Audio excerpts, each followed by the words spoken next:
ఈరోజు ఆదివారం అయినా కూడా టీచర్సు తమకు సెలవు దినం కాబట్టి ఇదే సరైన రోజు తమ నిరసన గళాన్ని వినిపించడానికి అని ఏదైతే డిఎస్సి 2025లో అవకతవకలు జరిగాయని చెప్పేసి తాము బాధ్యతలు స్వీకరించి పిల్లలకి బోధనలు కూడా చేస్తున్న తర్వాత 8 నెలలకి 9 నెలలకి అక్కడేదో కాక్రోచ్ జనతా పార్టీ అనేది రూపంలో ఒక నీట్ ఎగ్జామ్ పేపర్ లీక్ అయితే దాని మీద దేశవ్యాప్తంగా యువత కథం తొక్కితే ఇక్కడ దాన్ని ఏదో రిజింబుల్గా తీసుకొని దాని నుంచి అక్కడ విద్యాశాఖ మంత్రి ధర్మేంద్ర ప్రధాన్ రాజీనామా డిమాండ్తో ఆ డిమాండ్ను సాధించుకున్న దాన్ని ఇక్కడ దానికి ఆపాదించుకొని అసలు మొదటి నుంచి ఎటువంటి లీకులు వ్యవహారం కానీ అవకతవకలు కానీ వచ్చినట్లుగా లేకపోతే జరిగినట్లుగా ఎక్కడా ఒక్క సందర్భం లేకపోయినా సడన్గా స్టార్ట్ చేసినటువంటి మూమెంటు తమ ఆత్మగౌరవానికి ప్రతిబంధకంగా ఉంది. తమ విధులు నిర్వహించుకోవడానికి కూడా మనసు పెట్టలేకపోతున్నాము. సమాజంలో మేమంతా కూడా ఒక బ్యాక్డోర్ అపాయింటీస్ లాగా మరి ట్రీట్ చేయబడతామా ఇదే గనక ప్రజల్లోకి అదే పనిగా తీసుకువెళితే? అలాగే మేము చెప్పేటటువంటి స్టూడెంట్స్కి లోపల ఏ రకమైనటువంటి భావం ఉంటుంది? మాకు చెప్పే ఈ టీచరు అవకతవకలు చేయటం ద్వారా లేదంటే కనుక ఇంకా మాట్లాడితే అక్రమంగా నియమించబడ్డారా అంటే మా టీచర్కి సరైనటువంటి ఎలిజిబిలిటీ లేదా, లేకుండా ఏదైతే వైసీపీ చెప్తుందో సీట్లు అమ్ముకున్నారు అని అంటే మా టీచర్ సీటు కొనుక్కొని మాకు పాఠాలు చెప్తున్నారు అనే భావం కూడా వ్యక్తమయ్యే ప్రమాదం ఉంది. ఇప్పటికైతే అది ఉందని వాళ్ళు ఏమంటలేదు కానీ ప్రమాదం అయితే ఉంది. ఇక దీన్ని ఇలా వదిలేస్తే కరెక్ట్గా కాదని చెప్పేసి వాళ్ళు ఈ మధ్యనే గత వారం రోజుల నుంచి రాష్ట్ర వ్యాప్తంగా ఎక్కడికక్కడ నిరసనలు తెలుపుతున్నారు. ముందు అన్నిటికన్నా చారిత్రక ప్రాధాన్యమైనటువంటి కర్నూలు బురుజు ఉంది కదా, కొండారెడ్డి బురుజు అంటారు కదా, ఆ బురుజు ఎక్కి తమ నిరసన గాళాన్ని వ్యక్తం చేశారు. అప్పుడు రాష్ట్రం మొత్తం కూడా టీచర్స్ యొక్క వారి కన్సర్న్స్ వైపు ఆలోచించడం బిగిన్ చేశారు. ఈరోజు విజయవాడ నడిబొడ్డులో స్టేడియం నుంచి అలాగే అంబేద్కర్ విగ్రహం వరకు వెళ్ళి ఆ విగ్రహం దగ్గర వినతి పత్రాన్ని సమర్పించారు. అంతేకాకుండా ఇది ఒక పొలిటికల్ ఎజెండాతో జరుగుతున్నటువంటి డిఎస్సి అవకతవకల మీద జరుగుతున్న దాన్ని దృష్టిలో పెట్టుకొని వైసీపీకి డైరెక్ట్గా వార్నింగ్ కూడా ఇచ్చారు. సరే, టీచర్స్ని కూడా ఒకవేళ గవర్నమెంటే ఈరోజు మొబిలైజ్ చేసింది అనుకుందాం, ఖచ్చితంగా అవకాశాలు కూడా ఉంటాయి. మరి హైకోర్టు అన్నదాన్ని పరిగణలోకి తీసుకోవాలి. ఇక్కడ వైసీపీకి సంబంధించినటువంటి ఎమ్మెల్సీ పర్వతనేని చంద్రశేఖర్ రెడ్డి అనుకుంటా, ఇఫ్ ఐఎమ్ నాట్ రాంగ్, ఒక 10 రోజుల క్రితం హైకోర్టు తలుపు తట్టాడు. ప్రజా ప్రయోజన వ్యాజ్యం పిల్ హైకోర్టు డైరెక్ట్గా అడిగింది. బీయింగ్ ఏ పొలిటికల్ పర్సన్, ఎవరైతే బాధితులు ఉంటారో స్టూడెంట్స్, టీచర్స్గా నియమింపబడలేదు లేకపోతే వారికి అన్యాయం జరిగిందంటారు, వారు కదా రావాల్సింది, మీరెందుకు వచ్చారని చెప్పేసి విత్డ్రా చేసుకుంటారా డిస్మిస్ చేయమంటారంటే విత్డ్రా చేసుకున్నాడు. సో పొలిటికల్లీ మోటివేటెడ్ అనేది హైకోర్టే భావించింది. అలాగే ఆ పిల్లు వాదనల సందర్భంగా ఎందుకు రావటం లేదు అభ్యర్థులు అనంటే భయపడుతున్నారు, ప్రభుత్వం భయపెడుతోంది అన్నాడు. మళ్ళీ ఘాటుగానే వ్యాఖ్యానించింది. మరి ఆ లెక్కన 240 పైచీలకు ఈ రోజు కంటే ఆ రోజు హైకోర్టు ముందు ఉన్నది. మొదటేమో 240 అన్నారు, తర్వాత ఆ రోజుకి 340. ఇన్ని పిటిషన్లు మా దగ్గరికి వచ్చినాయి. సరే, పొలిటికల్గా ఎవరన్నా వేశారా లేదంటే కనుక అభ్యర్థులు వేశారా, ఇవన్నీ కూడా మేము సాల్వ్ చేసుకుంటూ వస్తున్నాం కదా, మరి అంత భయపడితే ఇన్ని పిటిషన్లు రావు కదా అని చెప్పేసి కూడా వ్యాఖ్యానించింది. సో కోర్టు ఆ రకంగా భావించినప్పుడు అభ్యర్థులు భావించడంలో తప్పే ఉంది. ఈరోజు అభ్యర్థులు ఇన్ ద సెన్స్ ఎవరైతే టీచర్స్ అపాయింట్ చేయబడ్డారో టీచర్స్గా. కాబట్టి సార్ బాబురావు గారు నిరసనల్ని చూసే విధానంలో అలాగే ఆ నిరసనల్ని ప్రభుత్వం దగ్గరకు వారి దృష్టికి వచ్చే రకంగా చేయడంలో లెఫ్ట్ పార్టీస్కి ఉన్నటువంటి ఆ స్పెషల్ ఇమేజ్ని దృష్టిలో పెట్టుకుంటే ఈ నిరసనలు మీరు ఏ రకంగా చూస్తారు? అటు వైసీపీ ఆధ్వర్యంలో నడుస్తున్నటువంటి 8 నెలల తర్వాత అపాయింట్మెంట్స్ కూడా అయిపోయి డిఎస్సిలో అవకతవకలు, మొదటేమో పేపర్ లీకేజ్ అన్నారు, ఇప్పుడు పేపర్ లీకేజ్ అన్న మాట వినపట్టంలా, స్పోర్ట్స్ కోటా అన్నారు. ఈవెన్ స్పోర్ట్స్ కోటాలో ఎగ్జామ్ లేకుండా ఎలా రాస్తారని నేను కూడా మొదటి రోజు డిబేట్ చేసినప్పుడు కన్సర్న్ వ్యక్తం చేశాను. కానీ దాని నోటిఫికేషన్లోనే ఉందట, అది సెంట్రల్ గవర్నమెంటే ఫ్రేమ్ చేసినటువంటి రూల్స్లో సుప్రీంకోర్టు గైడ్ లైన్స్ ఉన్నాయి, హారిజాంటల్ వర్టికల్ రిజర్వేషన్స్ ఉన్నాయి అని చెప్పేసి ఎక్స్ప్లెయిన్ చేసుకుంటూ వచ్చారు అధికారులంతా. ఓ పక్కన లోకేష్ ఏమో ఛాలెంజ్ చేశాడు, నాతో డిస్కషన్కి ఎనీ టైం రెడీ అని చెప్పేసి, అంటే లోకేష్తో. మరి ఇవన్నీ వదిలేసి రేపటి నుంచి అసెంబ్లీ సమావేశాలు మొదలవుతున్నాయి, అన్నిటికీ మించినటువంటి వేదిక అది. కానీ ఈసారి కూడా వైసీపీ ఎమ్మెల్యేలు అసెంబ్లీకి వెళ్ళటం లేదని చెప్పేశారు. కాబట్టి ఈ నిరసనలు మీరు ఏ విధంగా చూస్తారు సార్? అటు ఆ నిరసనలు కానీ ఈరోజు దానికి వ్యతిరేకంగా జరిగినటువంటి నిరసనలు కానీ. ముందుగా అందరికీ నమస్కారం.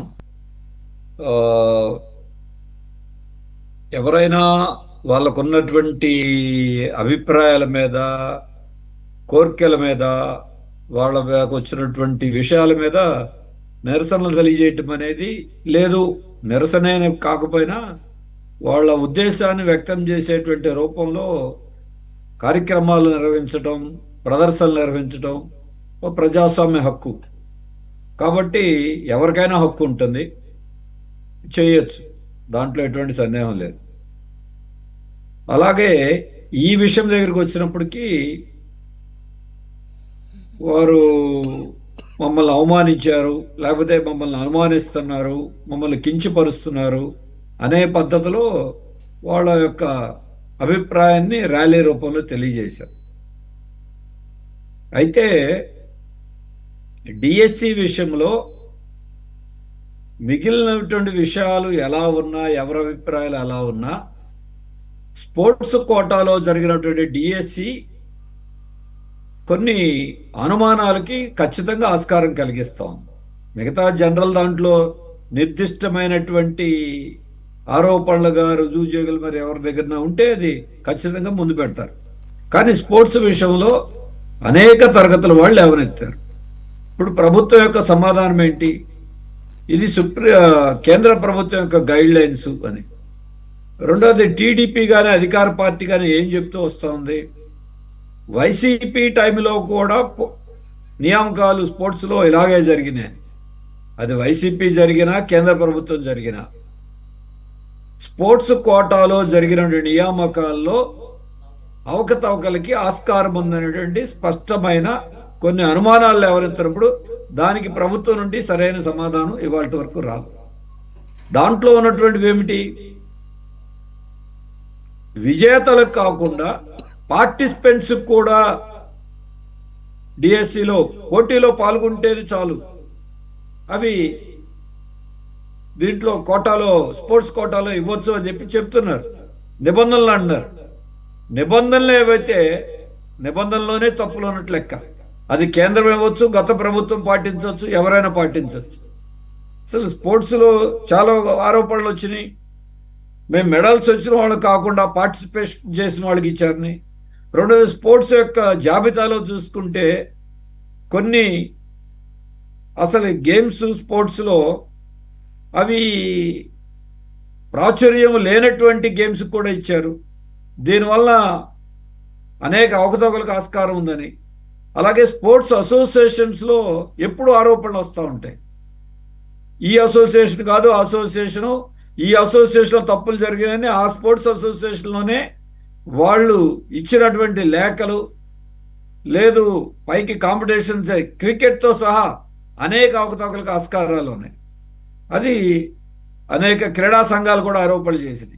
ఈ నేపథ్యంలో డిఎస్సి విషయంలో స్పష్ట అనుమానాలున్నాయి. అది వాళ్ళకి కూడా తీరలేదు.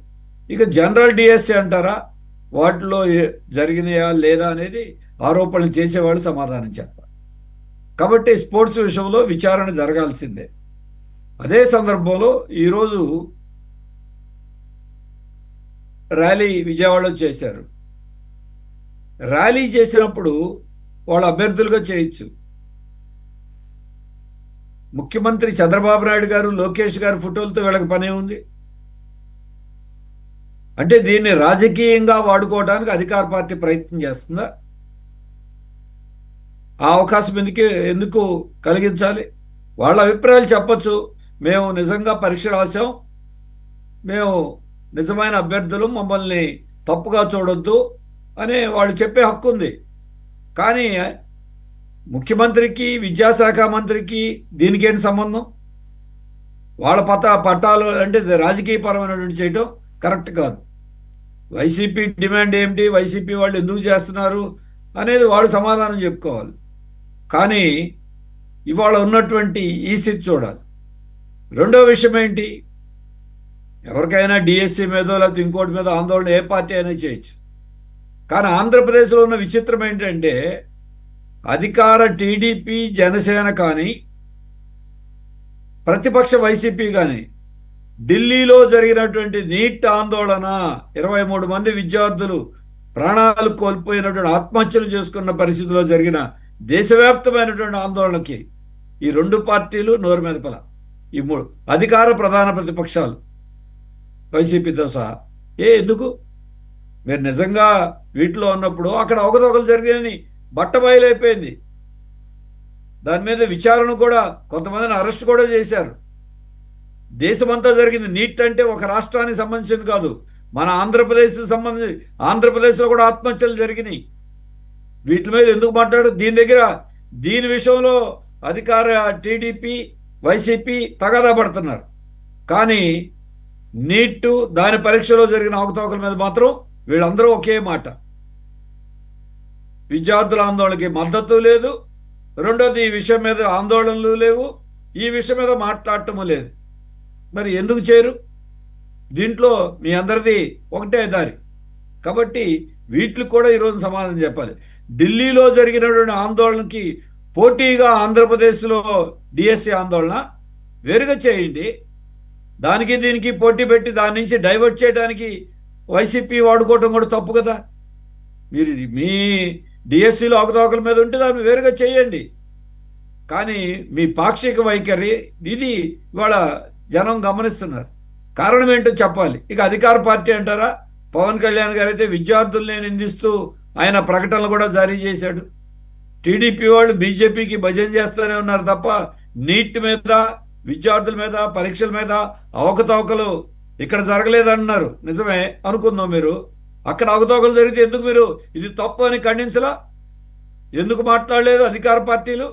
ప్రతిపక్ష పార్టీ ఎందుకు మాట్లాడలేదు? వీటికి సమాధానం వాళ్ళు కావాలి.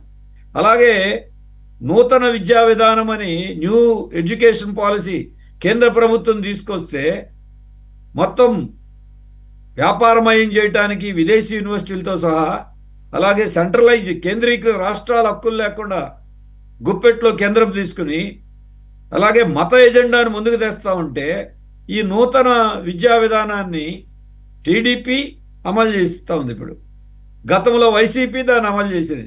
దాని మీద వీళ్ళు ఎవరూ మాట్లాడరు. మళ్ళీ వీళ్ళందరికీ ఒకటే వైఖరి. ఇవాళ ఈ కార్పొరేట్ విద్యా సంస్థలు దేశమంతా ఒక భాగం, ఆంధ్రప్రదేశ్లో విపరీతమైన దోపిడీ చేస్తున్నాయి. వైసీపీ గవర్నమెంట్ ఉన్నప్పుడు ఈ కార్పొరేట్ విద్యా సంస్థలు ఏమిటిది అనే దాని మీద చట్టాలు ఏమీ చేయలే. ఇవాళ ఉన్న టీడీపీ చేయట్లే.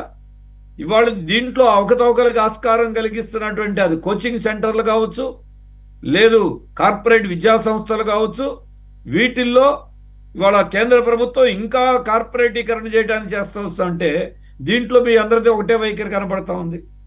కాబట్టి వీటిల్లో విద్యారంగంలో ఉన్నటువంటి లోటుపాట్ల మీద మాట్లాడే పరిస్థితి లేదు. అలాగే ఇవాళ డిఎస్సి ఉపాధ్యాయులు ఆందోళన చేశారు. విజయవాడలో మెయిన్ రోడ్డు మీద బంద రోడ్లో పర్మిషన్ ఇచ్చారు, సంతోషం. ఇలా ఇవ్వటం, ఇదే ఉద్యోగులు, ఉపాధ్యాయులు ఇవాళ పిఆర్సీ కావాలని ఆందోళన చేస్తున్నారు. అలాగే వాళ్ళ బకాయిలు ఇవ్వాలని ఆందోళన చేస్తున్నారు. వాళ్ళు ర్యాలీలు, సభలు జరుపుకుంటా ఉండి ఎందుకు పర్మిషన్ ఇవ్వాల? గతంలో వైసీపీ గవర్నమెంట్లో బీఆర్టీఎస్ రోడ్లో అనుమతి ఇవ్వకపోయినా పెద్ద ఆందోళన చేశారు ఆ రోజున. ఈ రోజున్న ప్రభుత్వం వీళ్ళకి అనుమతులు ఇవ్వట్ల. ఆ బంద రోడ్లు అయితే అసలు ఎవరికి, మహాత్మా గాంధీ రోడ్లో ఎవరికి అనుమతులు లేవంటున్నారు. మరి ఎవరన్నా పాల్గొంటే మీరు ఆ పార్టీ ఈ పార్టీ అని కొంతమందిని సస్పెన్షన్ కూడా చేస్తున్నారు. ఈ మధ్య ఢిల్లీలో వెళ్ళి కేంద్ర మంత్రికి ఏదో రిప్రజెంటేషన్ చేసే పేరుతో కొంతమంది నాయకులు కూడా సస్పెండ్ చేసినట్టు కూడా తెలిసింది, ఓ వార్తలు వచ్చినాయి.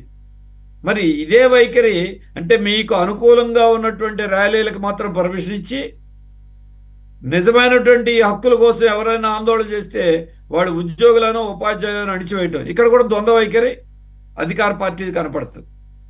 అలాగే ఇప్పుడు వైసీపీ నిజంగా చిత్తశుద్ధి ఉంటే వాళ్ళు చేయాల్సిన పని ఏంటి? సరే, బయట ఆందోళనలు మీ హక్కు, మీరు చేసుకోవచ్చు. అసెంబ్లీ సమావేశాలు జరుగుతున్నాయి.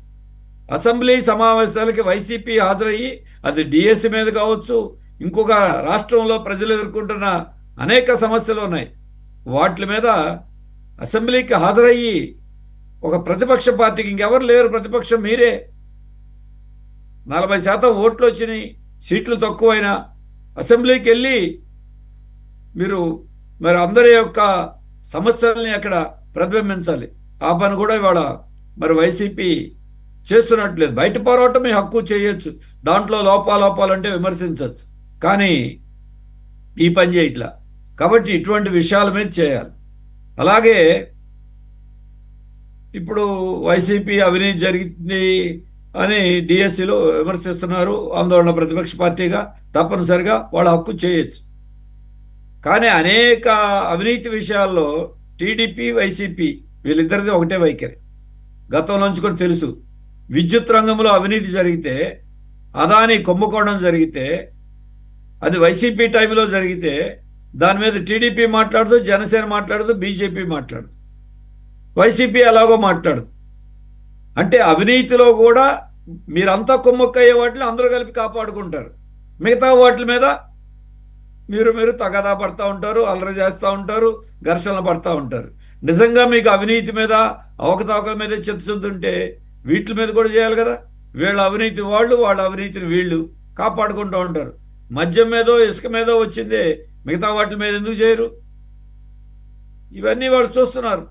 రెండోది, జగన్మోహన్ రెడ్డి గారి మీద అనేక ఆరోపణలు సిబిఐ, ఈడీ ఉన్నాయని మీరే చెప్తారు.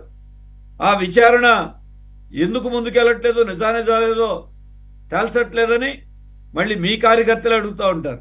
మరి ఈ విషయంలో కేంద్రము రాష్ట్రము మళ్ళీ ఇద్దరు కుమ్మక్కు అవుతూ ఉంటారు. కాబట్టి ఇటువంటి ప్రశ్నలన్నీ కూడా ఉన్నాయి.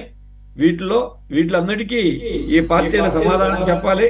అలాగే ఈరోజు చివరిలో ఒక విషయం చెప్పి నేను చేస్తాను. చంద్రబాబు నాయుడు గారు ఇవాళ ఒక మంచి వ్యాఖ్యలు నిన్న చేశారు. ఏమని? ఎన్నికల్లో డబ్బు తీసుకోవద్దు, డబ్బు ఇస్తే మీరు రిజెక్ట్ చేయండి, డబ్బుకు ఓట్లు వేయటం ఏంటి అని. మీకు 2000 ఇస్తే 2 లక్షలు సంపాదిస్తారు చెప్పారు, బాగానే ఉంది. 2000 కాదు 3000 వరకు మీ పార్టీ, మీ కూటమి తరపున పోటీ చేసిన ప్రతి ఒక్కళ్ళు ఇచ్చారు. మంగళగిరిలో కూడా 3000 ఇచ్చారు. అంటే మీరు 2000, 3000 ఇచ్చి వాళ్ళంతా ఇప్పుడు సంపాదిస్తున్నారు అంటే అర్థం. చంద్రబాబు నాయుడు గారు చెప్పిన ప్రకారం ఇచ్చిన సంగతి అందరికీ తెలుసు, ఓటర్లు బహిరంగ రహస్యం. మరి డబ్బు సంపాదించేప్పుడు ఇవాళ డిఎస్సి పోనీ పక్కన పెడదాం, అవినీతి జరగట్లేదా? ఇసుక మొదలు, మధ్య మొదలు మీలోనే అనేక మీకు అనుకూల మీడియాగా మీరు చెప్పే దాంట్లో కూడా వస్తున్నాయి వార్తలు. రెండోది, మీ పార్టీలోనే అనేక మంది కూడా వ్యాఖ్యలు చేస్తున్నారు. మరి ఎక్కడ చెప్పే మాటలకి? అందుకని డిఎస్సిలో ఎక్కడ జరిగింది, ఏమిటి తేడాలు ఉండొచ్చు, లేదు స్పోర్ట్స్లో ఏమిటి, మిగతా ఏంటి ఉండొచ్చు, కానీ ప్రభుత్వం మొత్తం మీద చూస్తే అవకతవకలు లేకుండా, అవినీతి లేకుండా ఉండిపోయిందని మాత్రం లేదు. అన్నిట్లోనూ అవినీతి గత ప్రభుత్వంలో ఎలా ఉందో ఇవాళ కూడా సెంట్రలైజ్డ్ గా, డీసెంట్రలైజ్డ్ గా జరిగిపోతానే ఉంది. అందుకని ఈ విషయాలు ఈరోజు చర్చనాంశంగా ఖచ్చితంగా ఉన్నాయి.